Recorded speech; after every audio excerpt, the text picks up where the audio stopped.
Welcome to Seth Vidya Mandir English High School CBSE Board online audio video lessons.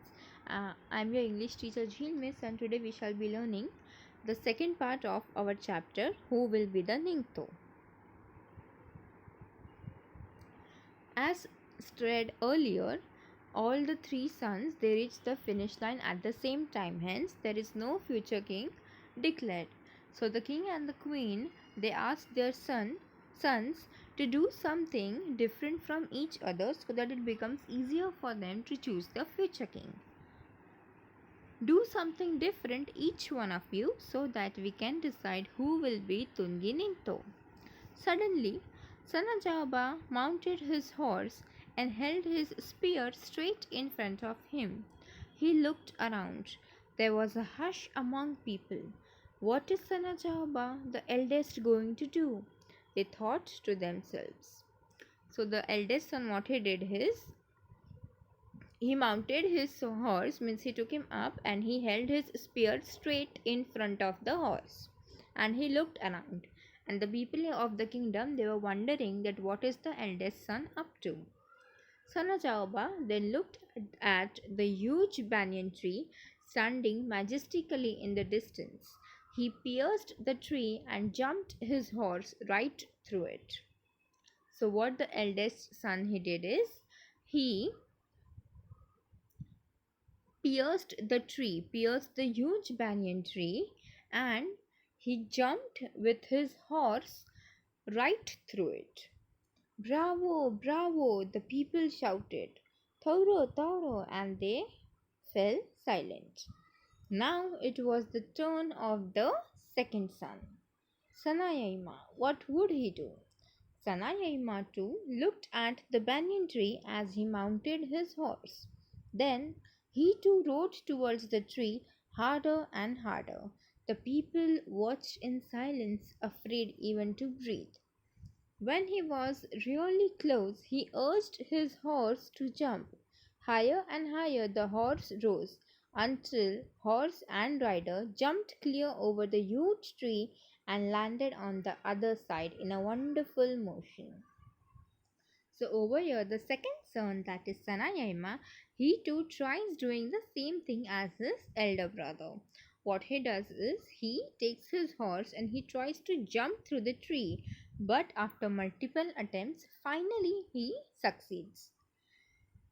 The people breathed in relief and said in unison, Faiji, Faiji, wonderful, wonderful. And now it was the turn of the youngest son, Sanatomba. He too rode his horse towards the Khongnang, and before anybody knew that was happening, uprooted it. Triumphantly, he carried the tree to the Ningthou and Luima and laid it at their feet. So the youngest son, what he did is, he went near the tree with his horse, and then he uprooted it, which means he took the tree off from the ground, and then he laid the tree in front of his mother and father, that is the king and the queen. The people grew restless. Why were the Ningthou and the Luima taking so long to make the announcement? They craned their necks to see what was happening. The Ningthou and Luima were watching Sanatombi, their 5-year-old daughter. She looked sad and lonely. She stared at the Khongnang, which lay dead by the throne. Birds flapped worriedly around, searching for their homes in the tree. Sanatombi walked up to the Khongnang and whispered, "The Khongnang is dead. It was hurt by the spear and now it is dead." So when the youngest son he performed a wonderful task, all the people were full of praise for him, and they were wondering that why are the king and queen taking so long to decide who will be the next king. Then we come to know that the king and queen were busy looking at their 5-year-old daughter, Sanatombi. What she was doing is, she went near the banyan tree and she felt sad about the tree, that As it was hurt by the spear and uprooted from the ground, now it was dead. The people were all attention. The Ningthou stood up. He looked at three boys. He looked at the little girl. He turned to the people. If anybody is worthy of becoming the ruler, he said, it is little Sanatombi. It was she who told us to look at the soul of Konknang. Sanatombi feels the pain of others. She feels the pain of the people, the animals, birds, and trees.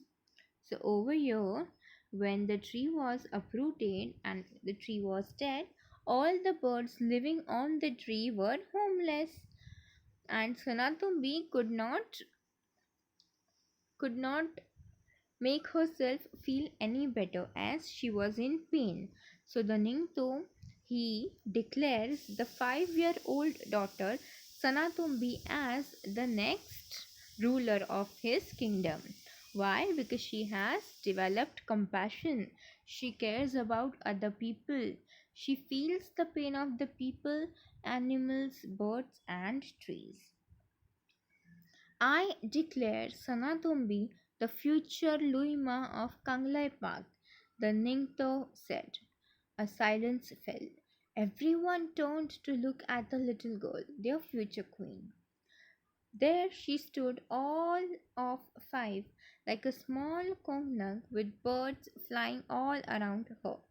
They sat on her shoulders and on her head. She held out her hands full of grain, and the birds flapped around her, pecking at the food. So, upon declaring that Sanatombi will the future Luima of the kingdom, the people they were shocked. They were looking at the little girl as their future queen, and there Sanatombi she stood like a small tree with birds flying all around her. Some birds were on her shoulders, where there was a bird who was on her head. And then what she did is she held her arms out and she had grains in her hand. And the birds they started eating those grains by pecking on her hand. A Luima is one who doesn't hurt anybody in the kingdom, which means a queen is the one who cares about each and every living thing in her kingdom and cannot see them in pain. The author is Indira Mukherjee.